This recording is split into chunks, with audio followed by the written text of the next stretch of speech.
Welcome back to Masterpiece Minute with Doc Brown on Virtual SDMA. I'm your host, Michael Brown, curator of European art at the San Diego Museum of Art.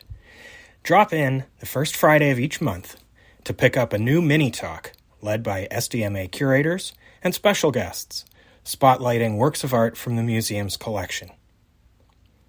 Today's masterpiece is a magnificent still life made in 1946 by the renowned giant of modernism, Pablo Picasso.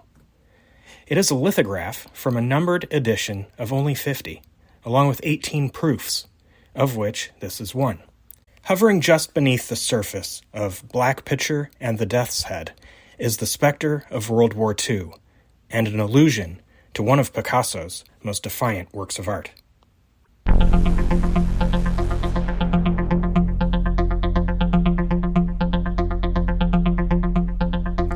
The young Picasso's prodigious artistic talents were honed first in Barcelona by his father, and then at the Real Academia de San Fernando in Madrid.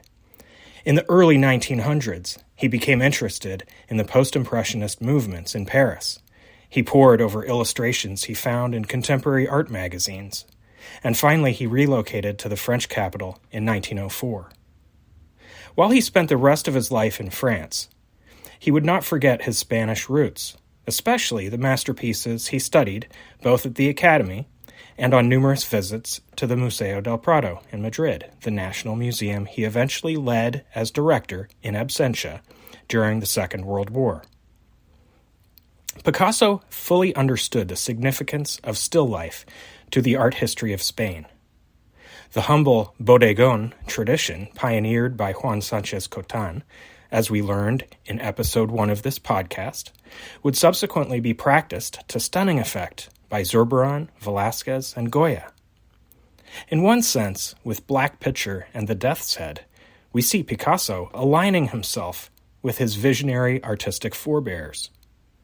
It was, in effect, an act of solidarity with the immortals of the Spanish pantheon. It may also be understood as an act of defiance.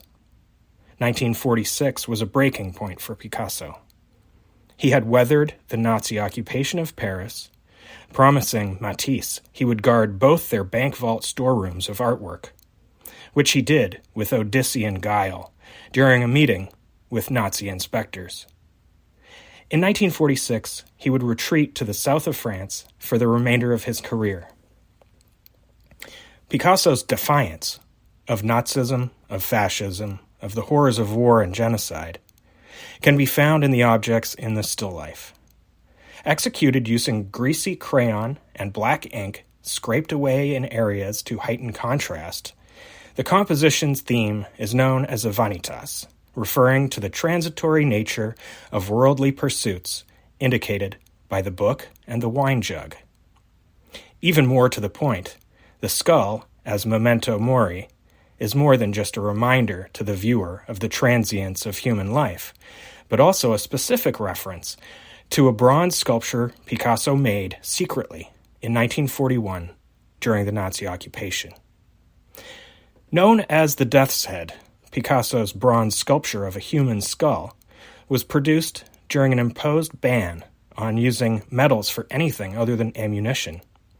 In making the work, which put the artist in grave jeopardy, Picasso was daringly standing for peace and freedom in the face of oppression. This has been Doc Brown with Masterpiece Minute. Thanks for listening here on Virtual SDMA.